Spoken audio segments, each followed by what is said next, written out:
Hi guys, good morning. I hope you are doing all great. So today in this video we are going to talk about a topic about NAT.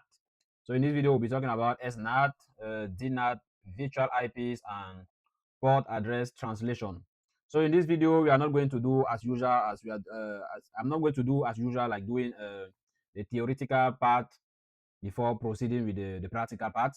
So because I already have another video in this on this channel where I did a theoretical explanation of the different the different forms of NAT that are available. So I'll provide explanation of each NAT mode while deploying it. So in this video, what we are going to do is to go directly in the practical case. So in the practical case here, so we are going to perform like we are going to perform two activities in this video. So the first activity will be related to source NAT, and the other one will be related to destination NAT. So for the source NAT part, so as you all know, the source NAT is, for example, the most common use case of source NAT is when you use your ISP to let all the devices that are on your local area network to get access to internet going through the same public IP, right? So for example, on this diagram here, all the devices that are here on this web terms here, they will go to internet going through the port one that I have on this diagram. So that's the basic, the most known and the most common way of using SNAT. So many people, many ITs, they are familiar with this NAT use case. But in this video, what I want to display is to show that apart of going from the local network to the internet, users can also go from a local network to another, let's say to another local network, right? So for example, in this video, so let me just okay. So in this video, what I'm trying to do is I'll try to do SNAT going from this LAN to this server LAN. So the idea here is to show that you can enable NAT or SNAT on your FortiGate device to allow users to go from a local network area to the server VLAN or to the server LAN. So the purpose of this is that, for example, when you use source NAT on FortiGate, you have like different types of subNAT that you can you have different types of source NAT that you can enable on FortiGate device. So in this video, we'll be talking about the two following types, which are overloads and the one-to-one. So in the overload here is the type where a user where all the users in this local area will be accessing these servers going through the same IP address. So this overload is the same method that users use that the users in the local area network they use to go to the internet. So users will go to the internet using the public IP address of your ISP to go to the internet. So that public IP will be overloaded by all the traffic, coming from all the users. So if you have like 100 users who are going to the internet through the same public IP, traffic from those 100 users will overload on that public IP address, that single public address, then dispatch to the internet, right? So that's what FortiGate will call here the overload. So we'll see how to configure overload. And the other type is going to be the the one-to-one. So in the one-to-one here, we are going to see how to make sure that if a user is accessing a resource if a user is accessing a resource in another LAN, for example, in the server LAN here, the server network here, each local user will require an IP address on the server subnet to get access. So we'll see how to configure, like to make two IP addresses available. Then we'll see that 3 users from this other side cannot access the server VLAN or the server network going through those 2 IP addresses, because in the one-to-one, it really means one local user need one IP to access a specific server. For each user, we need an IP, a specific IP, for all of them to go simultaneously on the network of the server's network. So that's what we are going to do for the source NAT here. And the other task that we'll be doing here will be destination NAT. So the destination NAT here will have like 4 scenario or 4 use cases that we can use. So we can do destination NAT without port address translation. So destination NAT that we are going to apply here on FortiGate is going to be the virtual IPs. So the virtual IPs here is a type of destination NAT where you make available to the internet or to external users some resources that you have in your internal network. So here we'll see how to make available these web servers, which are supposed to be in this local network. We'll make these web servers available for a user which is on the internet. So these servers can be like some web servers, some web application, or I don't know, any other email server or any web application that you are actually using on your premises. So in companies, in the company infrastructure, you have it there. But you have sometimes you have like users who are working remotely from home and some other locations. So you might need to make these servers available for them to get access to it, going through the public IP of your FortiGate device or the public IP of your ISP. So talking about this DNAT, we are going to see DNAT without port address translation. We are going to see three scenarios where we have DNAT or VIPs with port address translation. One of them is going to be the unique IP address to a unique internal server. So for example, you want to let only this server available to users in the external network. So in this case, we are going to use one public IP to let users access to one IP, one internal IP. The other case is going to be using using the same public IP to let multiple servers get access, to let access to multiple internal servers. So here we are still going to use the same public IP, but the same IP will let user to access to multiple resources or multiple servers on premises. Then the third case here is going to be, for example, if you have a range of public IP addresses, you can use that range of public IP addresses to let access to a range of internal servers. So here is going to be like a one-to-one in the source NAT, right? The difference here is that you need to have a range of public IP addresses on your FortiGate device to let users access different servers on premises through different public IP addresses that are configured on your FortiGate device. So without wasting time, let's jump directly on our FortiGate device and start the source NAT config. So as you can see from here, I'm actually connected on my FortiGate device. So you see we have these three interfaces. So I have port 1, which is like our one interface that will let us go to internet. This is the interface that from this diagram. This is the interface that let us go to the internet. Then you have port 2, which is configured for the server VLAN. As you can see here, we have port 2, which is configured for the server VLAN. And we also have here the port 3, which is from the local network. So the local each of these interfaces have configured for each of these interfaces, we configure DHCP server, right? So we have DHCP clients, for example, in the local area, we have 5 IP addresses, and in the server, you have like 2. So as you can see, if I go through static route from here, you see we don't have any static route configured so far. So also from here under firewall policy, you see we don't have any information about firewall policy. So we don't have anything under IP pools. So as you can see, under IP pool, we have no information. Under virtual IPs, we have no information. Under firewall policy, we have no information apart of the implicit deny policy, which is there by default. And here under network, under static routes, we have no static route configured. And as I mentioned, we have 2 web servers here which are responding to 50.253 and 50.252. So those servers are here under my VMware workstation. So from here, you will see this is the server where I have 50.253. So this is the web server. So you see it's actually running a web server. So here with localhost, this is the web page that it will display, right? So this is what we will be getting when accessing to this IP from the external network. And the other workstation, the other server is here, which is responding to 50.252. So it is also running the default IIS Windows Server web server, right? So this is the default Windows Server web server page. So we did not customize anything here, so I just customize it here so that we have a different pages that will appear when we are accessing each of the servers, right?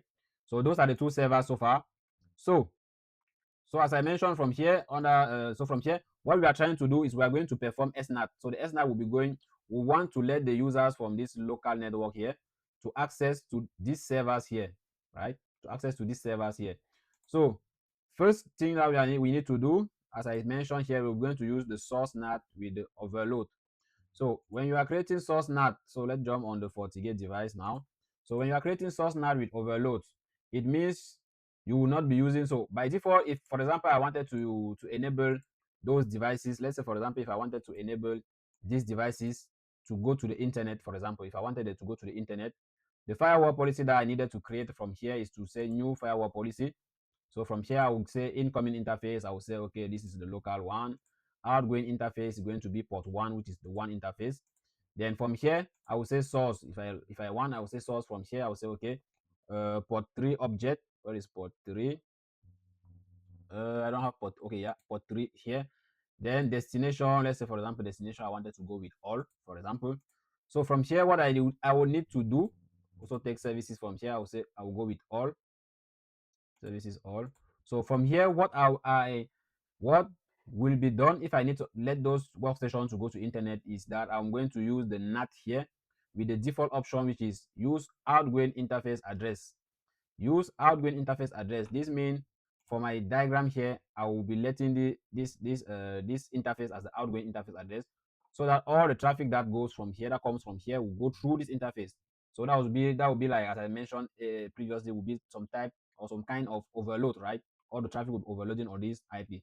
So that's how we do when we are creating firewall policies to let users to go to the internet. So what we are doing here is, as we are not so what we'll be doing here, instead of using this outgoing interface, we are instead going to use a dynamic IP pool, right? We are instead going to use a dynamic IP pool to let this user access these servers, right?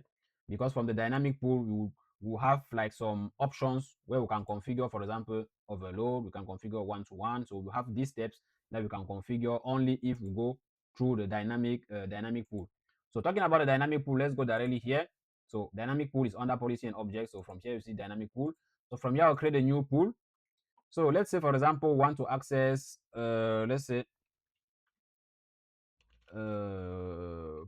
pool for server 252, right? Because I say we have two servers here. We have one which is responding on 252 and the other one is responding on 253. So let's say we are going to access the 252, right? So I'm creating a pool for 252.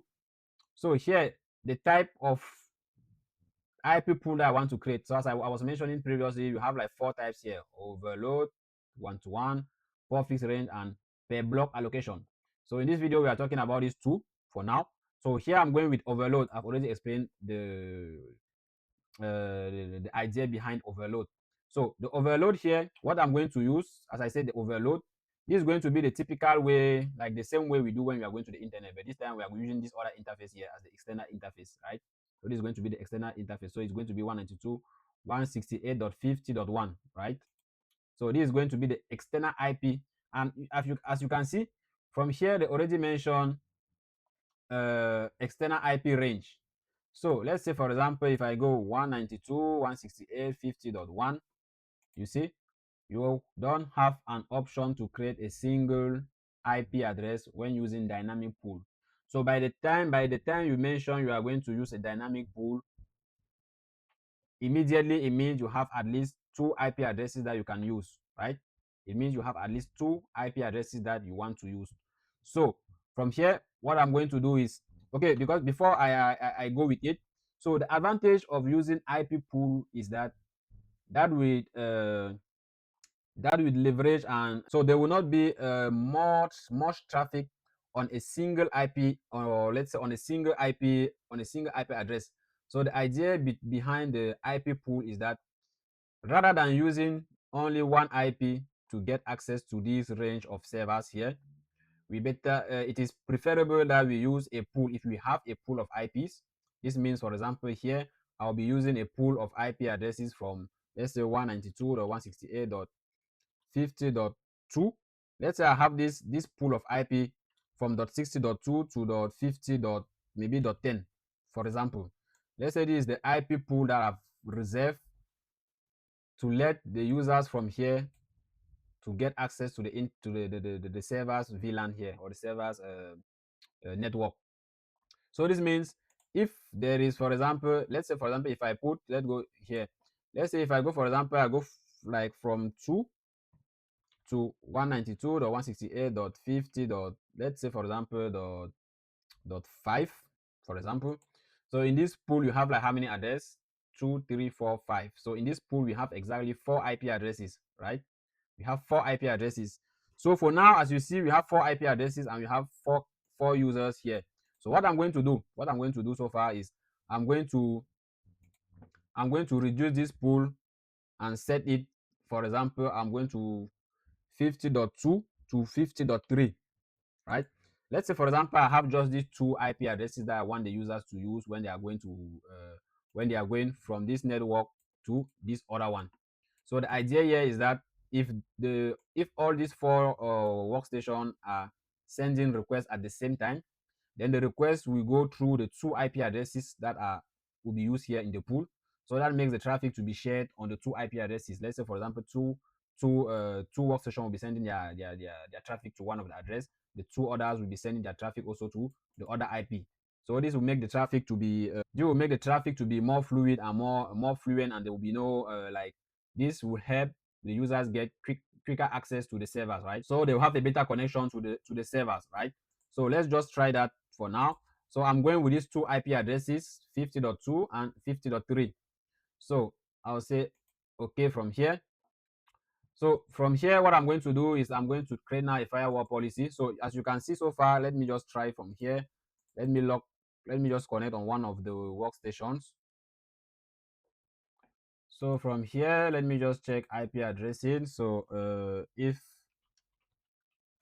config so far, okay, so we are on the 50.204, which is this subnet 172.168.204. So from here, if I send a ping, so let's say, for example, I'm sending a ping to 192.168.50.252. Okay, so far we don't know from this network, we don't know how to get access to this destination. So also from here, from the web browser, so if I go 50.252, so we don't know this destination from this workstation, right? This destination is unknown so far from this workstation. So what we are going to do here, we are going to go here under firewall policy, then we'll create the firewall policy. Let's call this access to server 252, right? Access to server 252. So what we are going to do, the incoming interface here is going to be the local, and the outgoing interface here is going to be the server, and then the source here, as I mentioned previously, will also go with port 3. So the port 3 object, which is the subnet for the local network that is connected on port 3. So from here, the destination is the server at 252, right? So I think I have server. Okay, so here I have the server object for 192.168.50.252/32. So this is the, no, not this one, this other one. So this is the server that we need to access. So this is the server that we need to go to connect to. So for the services, as I said, for the services, all we need from here is just the HTTP. So I didn't configure HTTPS so far, but I'll just let in the service HTTP and also the ping from here. So I don't need to let more services than this, only the HTTP and the ping so far. Then from here below, what I need to do here under the NAT, or instead of using the outgoing interface, the default outgoing interface, I'm going to use the dynamic pool from here. So I'll just click here. Then here I should see the dynamic pool that I recently created. So I just select the dynamic pool. So then I think all should be good so far. I don't need, for this example, I don't need to create or to configure any security profile. So all looks good so far. So users will be connecting to this destination, going through this IP pool that we just created here. So you can see the IP pool here goes from 50.0, 50.2 to 50.3. So just these 2 IP addresses, and they are actually configured in overload. So they are able to take multiple sessions. Each IP here is able to take multiple sessions at the same time. So that's the advantage of having the overload here. So I'll just hit OK. Then now let's go back on this workstation again. Here we go. Let me double click again. So now, as you can see, from here now, you see the ping is actually going through to 50.252, right? So we have the ping that is actually succeeding. So if I go here under the web browser, then just refresh, okay? So now you see we are able to land on this web server, right? So access to 50.252 works. But the purpose of Source NAT here was to check for was to check about this the IP pool type. So as you see, the IP pool type here is overload. So to complete our testing, we need to make sure that we are sending more than three, at least more than three sessions simultaneously on this pool to see if the overload is actually working. So for that, we need to come here again. We need to power on all these other VMs also. So I'm powering on these other testing workstations. So as you can see, all the four workstations are able to connect, right? So let me just show you. So as you can see, all the four workstations are able to connect now, right? As you can see, each of them. So this one, you see, I can also send a ping from here, 192.168.50.252, right? So you can see that all you have all the information here. So you see we have all the four workstations actually are getting connected to all the four workstations are getting connected to the to the server, right? So all of them are actually connecting to the server. So this means that the overload is actually working, and therefore the overload is working. This means the four sessions are going through these two IP addresses. So if you want to check for logs, for example, you can go here under logs. There you go under forward logs from here. Let me check again the firewall policy so far. I guess I enable login. Yeah, login for all. Okay. So let's just select from here, show matching logs from here. Okay. The digs. Okay, for the past 5 minutes. So I guess we need to take some. We'll take a few minutes or few seconds to see the information display here. So far the information that we have is source. All the source is 205 or 204. Destination 5252. Going through the ping and through the HTTP. So the other IP or the other information are not yet available. Okay, as you can see so far, the other informations are coming up.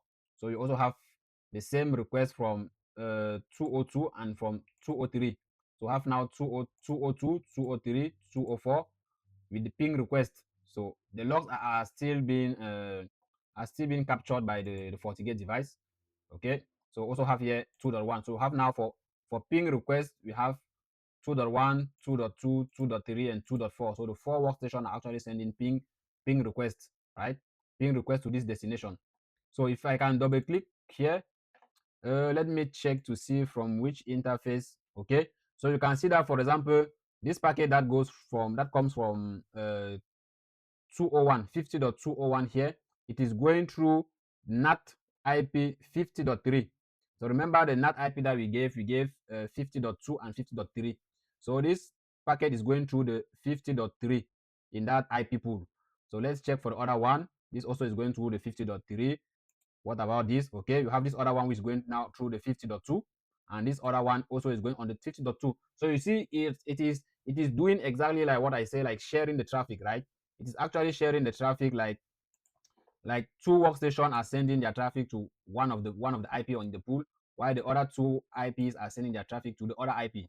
So this is going to be more fluent, right?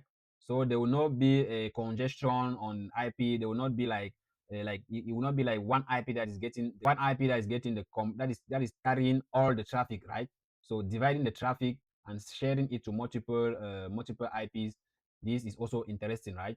So it means also that from here, if I go back under policy and rules, then here IP pool, it means that it will be interesting for your environment if you have a bigger IP range, right?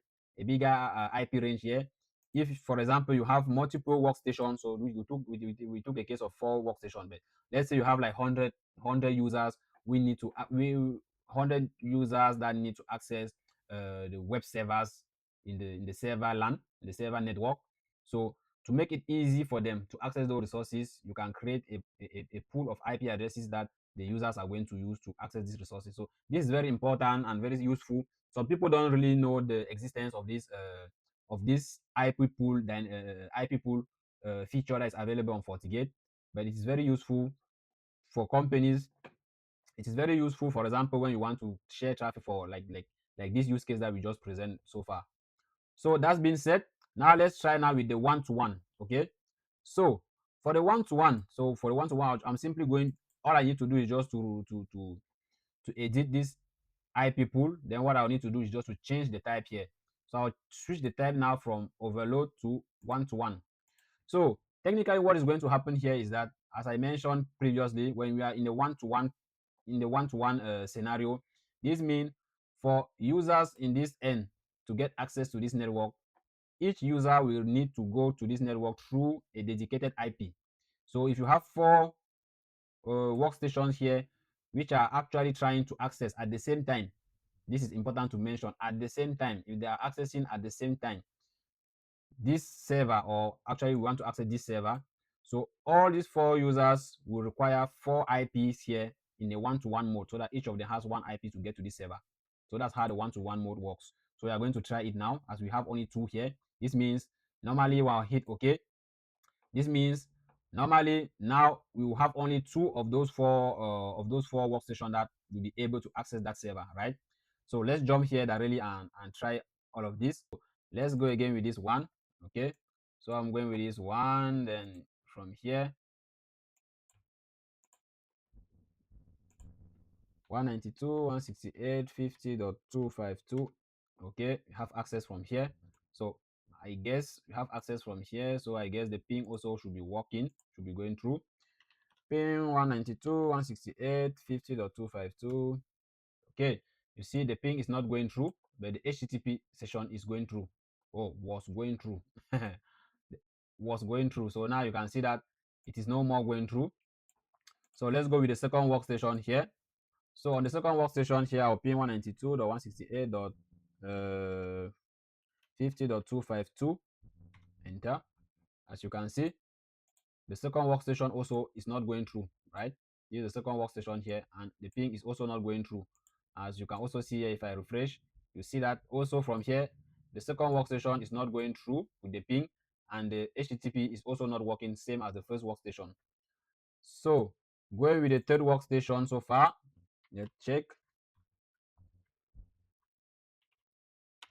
Okay, with the third workstation, you can see now traffic is going on the third workstation.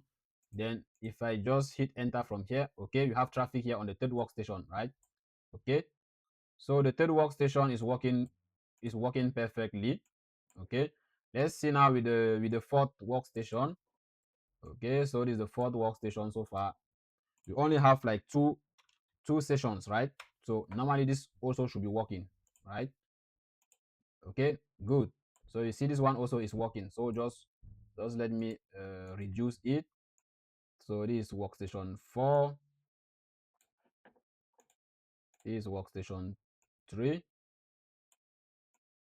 this is workstation 3, this is workstation 2 here. As you can see, workstation 2 is not going through, and also workstation 1 also is not going through. So as you can see, you have workstation 1, the ping and the HTTP is not going through. Workstation 2, the ping and the HTTP also are not going through. Workstation 3, the ping and the HTTP are going well. And for workstation 4, you also have now the ping and the HTTP, which are also working. So this means our IP pool with type one-to-one is also working, because we specified here that we want only two IP addresses to be available on the one-to-one. So the first workstation that initiate the traffic, those workstations will utilize the available IPs that are in the IP pool. And when the IP pool is already completed with IPs, or the IPs are already being utilized, the other packets will not go through. So all the other packets are not going to go through. So if I go again under logs here and go under forward logs or forward traffics, so from here, you will see, for example, we have a lot of deny. As you can see, we have a lot of deny packets that are here, deny packet, deny packet, deny packet. So these deny packets are because actually these workstations are not able to access the resources because there is no IP address available for them, right? There is no IP address available for them. For the success, for the one which is in the success, you see here, when you see on a traffic that was accepted, you will see here that under source, you see the IP address 201. The source NAT IP is one of the IP in the pool, right? The source NAT IP is one of the IPs in the pool. Very important here to understand. The source NAT IP is one of the IPs in the pool, and you can see now that this is the destination. So you see, this is the source NAT. You have information about the source NAT, but for the traffic that is being denied, you see, you have only the source IP, but you don't have the source NAT because there is no IP available for that workstation to perform source NAT, right? That is why this traffic is being denied. So that is it for for the source NAT. So I hope this one was interesting. If you have any question, let me know in the comment section. If you have any thoughts, any idea, or any other suggestion, just let me know in the comment section. So otherwise, guys, stay tuned. Let's meet in the next video.